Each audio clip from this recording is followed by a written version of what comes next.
Hey, what's up guys, it's DarkArmedDuelist, and today I'm doing a Super Heavy Samurai deck profile. So I'm really excited for this one because this deck just got Super Heavy Samurai Scarecrow, the Link monster over here in the TCG from Rise of the Duelist, which is pretty exciting that we finally got that Link monster. After we got every single other card out of Link Pack Vrains, this was the last one to actually come to us, I believe, which is just bonkers to me. It's like they totally forgot about Scarecrow. He's just standing there out in the field like, hey, what about me? When am I going to get to go to the TCG land? But he finally got here. So, without further ado, guys, don't forget to like, comment, subscribe, hit the bell on there so you can become part of the notification squad, and definitely check out the Patreon because we have some awesome rewards, you guys, like getting your name description for every single video, getting a signed card sent in the mail, or even getting requested deck profile every single month that you are a patron, along with test hands included with the deck profile. So, without further ado, guys, let's get straight on into this. So, first off, we're going to be playing 2 copies of Super Heavy Samurai Big Ben K. So, a lot of people actually don't play Big Ben K, but I love Big Ben K. It's a 3500 beat stick that actually attacks while it's in defense position and lets all of your other Super Heavy Samurais attack while they're in defense position as well. And if it's normal or special summon, you change the defense position. It's just a big body to put on the field and attack for 3500, especially doubling it with your copies of your Soul Buster Gauntlet to 7000 defense is pretty good. If you guys don't know the gimmick about Super Heavy Samurais, the majority of them, when they're on the field in defense position, can attack applying their defense as their attack, which is pretty good to be able to do. I love that ability to be able to just apply the defense while it's attack, which it kind of reminds me of the old school Total Defense Shogun monster. We then play 3 copies of Super Heavy Samurai Scales. Super Heavy Samurai Scales is kind of a neat card that if your opponent controls 2 or more monsters and you control no monsters, you can instantly special summon this card from your hand. And then if you normal or special summon, you can target a level 4 or lower Super Heavy Samurai monster in your graveyard except another copy of itself and special summon it to your field in defense, which is pretty good to help you with Link plays, to help you with XYZ plays, to help you, or not XYZ, but Link and Synchro plays in this deck, which is pretty good. We then play 3 copies of Super Heavy Samurai Wagon. Wagon is really good, and I'm really glad that they finally gave us Wagon back in Eternity Code, which was the last set that we got. They've actually been giving Super Heavy Samurais a really consistent, love recently, and I'm really glad that they actually have been, because they really deserve it. It's a really good archetype. So what this card does is when this card is a normal or special summon, you can change its battle position.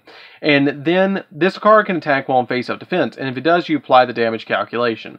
And if you have no spells or traps in your graveyard, you can change this face-up defense position monster you control to attack. And if you do, you get to add a Super Heavy Samurai Soul monster from your deck to your hand, which is all the cards actually on the back, like the different cards that you can actually use to equip to your Super Heavy Samurai monsters. So Wagon basically brings in the cavalry and gets you what you need. We then play 2 copies of Super Heavy Samurai Magnet, rounding out these Super Heavy Samurai regular monsters, where Magnet, when this card is normal summoned, you get to special summon a level 4 or lower Super Heavy Samurai monster from your hand, and you can change its defense position. Except monsters your opponent controls cannot attack monsters except this one, which is pretty good just to be able to attack just into this card. So, that's it for the regular Super Heavy Samurai monsters. Let's get into the Soul monsters. So for the Soul monsters, we're playing 3 copies of Super Heavy Samurai Soul Piercer.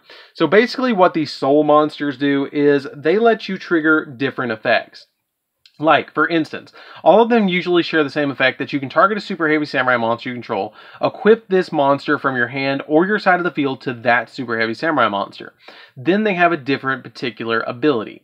This one's particular ability lets you inflict piercing battle damage to your opponent, and if this card is sent from the field to the graveyard, you can add a Super Heavy Samurai monster from your deck to your hand. Searches literally any Super Heavy Samurai, which is pretty good. We then play 3 copies of Soul Peacemaker. Soul Peacemaker is pretty good because it lets you equip it to a Super Heavy Samurai monster, and then while this card is equipped to a monster by this card effect, your opponent cannot attack monsters you control except that monster. And you can treat a monster equipped to this card and with this card equipped to it, and then you get to special summon a Super Heavy Samurai monster from your deck, which is usually going to be Big Ben K. I usually use Soul Peacemaker along with another Super Heavy Samurai monster to be able to special summon that Big Ben K. Like, you can actually normal summon out this, or not your Soul Piercer, and then equip it with your Soul Peacemaker from your hand, and then send it to the graveyard off attributing it, special summon out a Big Ben K, and then draw out what you need to actually get for your copy of your Soul Peacemaker, which is pretty good. We then play 2 copies of Soul Horns. Soul Horns lets the monster attack twice that's equipped with this card, which is pretty good just to give it that double attack. And then we play 2 copies of Soulbuster Gauntlet. Soulbuster Gauntlet is pretty good, but it's more of a hand trap than an equip card. If you equip it to the monster, it gains 400 defense, which is like, that's alright, whatever, 400 defense. But if your Super Heavy Samurai monster you control battles an opponent's monster, well, you have no spells and traps in your graveyard, you can send this card from your hand to the grave, and then that monster's defense becomes double its original defense. You can OTK your opponent with just this. I mean, it is that good to be able to just OTK your opponent. I mean, it's really insane. It's kind of like limiter removal for one monster, but the monster doesn't get destroyed. So, that's it for the Soul Super Heavy Samurai monsters. Let's get into the tuners. So for the tuners, we're going to be playing 3 copies of Trumpeter. Trumpeter is pretty good in this deck too, because what Trumpeter does is if you control no spells and traps in your graveyard, you can special summon this card from your hand. And after this card was special summoned this way, you cannot special summon monsters for the rest of the turn except Super Heavy Samurai monsters. Not that big of a deal, because the majority of the stuff you're going to summon is Super Heavy Samurai monsters. The only thing that this does is turn off your Auroradon combo, which is not that bad to turn off. But what it also does is if this monster is tributed for the tribute summon of a Super Heavy Samurai monster, and you have no cards in your spell and trap card in your graveyard, you can just instantly special summon this card back, which is pretty good. We then play 3 copies of Battle Ball. Battle Ball is my favorite Super Heavy Samurai monster in the entire deck, because what this card does is it lets you use your opponent's monsters as synchro materials to go into your synchro monsters.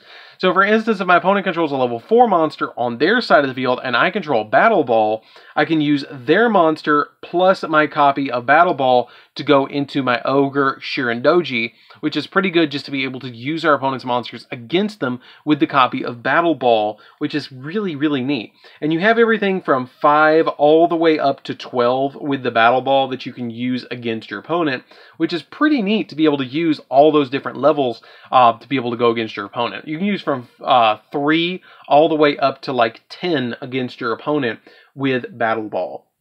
Then we play 3 copies of Txne Spirit Arahama, or Arhada, or Hara, I don't know. But what this card does is if you control no effect monsters, you can special summon this card from your hand. And if you have a face-up non-effect monster, you can banish this card from your graveyard and then target one of your banished worm monsters and put it back on the top of your deck, or put it back in your hand. But the big thing that you're going to use this card for is it's a level 1 tuner monster that can help you go into your Naturia Beast or into one of your synchro plays, which is super helpful to go into Naturia Beast or use it as link material with your copy of Auroradon or going in for your copy of your Needle Fiber. But instantly getting it out on your side of the field is pretty good. We then play a single copy of Despot 01. Despot 01, if more than one machine monster is special summoned at a time, you can special summon this card from your deck, or from your graveyard, which is pretty good. And then for the other monsters we're playing in the deck, we're playing 3 copies of Jizukiro, the Star-Destroying Kaiju. This card's really good with Battle Ball, because if you give your opponent this card and you get the Battle Ball on your side of the field, then you can use this plus Battle Ball to go directly into your Steam Train King, because 10 plus 2 instantly goes into Steam Train King, and it ignores its effect that it takes 2 monsters, because Battle Ball just instantly special summons by a card effect, which is pretty good. We then play a single copy of Dolgoran. Dolgoran, you can give it to your opponent and go into a copy of Susanoo, which is pretty good, and the same thing with Gameciel. You play these for just the difference in the names, which is pretty good. And then we play 3 copies of Ash Blossom. Ash Blossom is really good in this deck because you're just going to use these to stop your opponent for different card effects. And then 2 copies of Effect Veiler as well, because you don't want to play impermanence in this deck, because you're not trying to like stop your opponent and then shut down your deck too. It would kind of suck to do that. So that's it for the main deck, guys. Let's get into the extra deck. I know, it throws me off. There's no spells and traps. So first off, we're going to be playing 2 copies of Scarecrow. I actually decided to put 2 copies of Scarecrow in here. I might eventually bump it down to 1, but it's pretty useful, because what it does is it can be used as link material, and then while you have no spells and traps in your graveyard, you can take no battle damage for some attack involving this card. And if you have no spells and traps in your graveyard, you can discard a monster, then target a Super Heavy Samurai monster in your graveyard and special summon it to a zone this card points to in defense. That's pretty good to be able to revive any card that you need. It's basically Monster Reborn at the cost of discarding a card and a Link monster, which are a monster on your side of the field, which is not that big of a deal, and I really like it for that effect. We then play a single copy of Crystron Needle Fiber. Needle Fiber is pretty good in the deck too because you can use it to summon out your copy of Auroradon, which is the big thing that you're going to use this card for. Auroradon is really good in the deck because you can synchro summon into your other monsters, which is super helpful to be able to go into copies of stuff like your copy of Herald of the Arclight and go into your other copies of your machine monsters, which is pretty good. We play a single copy of Herald of Arclight just to go as an extra negation, which is pretty good, and then a single copy of Naturia Beast. The Nat Beast is good because you can go into this card pretty easy as long as you have 2 Earth monsters on your side of the field, like an Earth Tuner and a non-tuner. This card is the whole reason I'm playing the copy of the Txne Spirit. If there's 3 cards that you want to drop out of the deck, and you can drop these if you don't want to play Nat Beast, but Nat Beast is really good because all you have to do is just special summon out your copy of Arahara. You special summon out Arahara, and then you can normal summon out like Wagon, and then instantly go for Naturia Beast and shut your opponent's spells and traps down, which is pretty good. So for the Super Heavy Samurai, if you synchro monsters are playing a single copy of Steam Train King, this card's really good, 4,800 defense, and it can attack while in defense. And then once per turn, you can destroy up to 2 cards, and then target that many cards your opponent controls and destroy them. And then once per turn, you can banish all spells and traps from the graveyard, and if you do, inflict 200 points of damage to your opponent for each card banished. But it being 4,800 is insanely big. 2 copies of Susanoo. Susanoo is really easy to go into in this deck. What this card does is, if this card is in defense position, you can attack with this card and apply its defense. And then once per turn during either player's turn, if you have no spells and traps in your graveyard, then you can target 1 spell or trap in your graveyard and set it to your side of the field but banish it when it leaves the field, which is pretty good to be able to just get it out of the way. I really like that ability to just be able to get them out of the way. We play a single copy of the Super Heavy Samurai QB. QB is really good in the deck too because QB is a level 9 monster.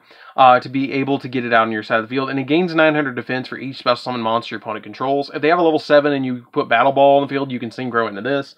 1 copy of Sarutobi. I didn't know we were playing Naruto, but I guess we're playing Naruto because we have Sarutobi and QB, and Stealth Ninja, so whatever. What this card does is, while it's in defense, you can attack with it, and once per turn, during either player's turn, if you have no spells and traps in your graveyard, you can target 1 spell and trap on the field and destroy it. If you do, you can inflict 500 points of damage to your opponent.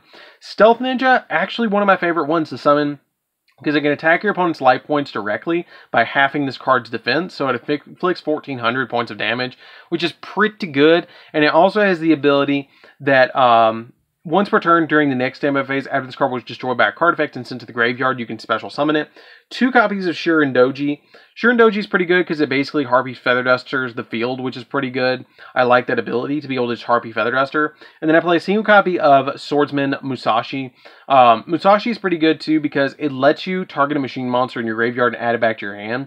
And then it also has the ability that you can't special summon or normal summon monsters with the same name as that monster. And this card can attack while it's in face of defense position, which is pretty good to be able to do. So that's it for the deck, guys. I hope you did enjoy it.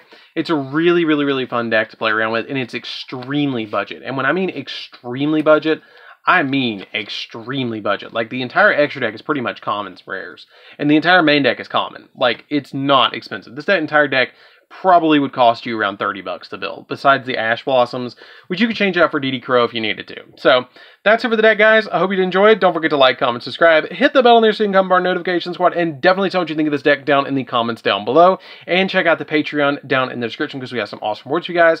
And we'll see you guys in the next video. See you later, guys.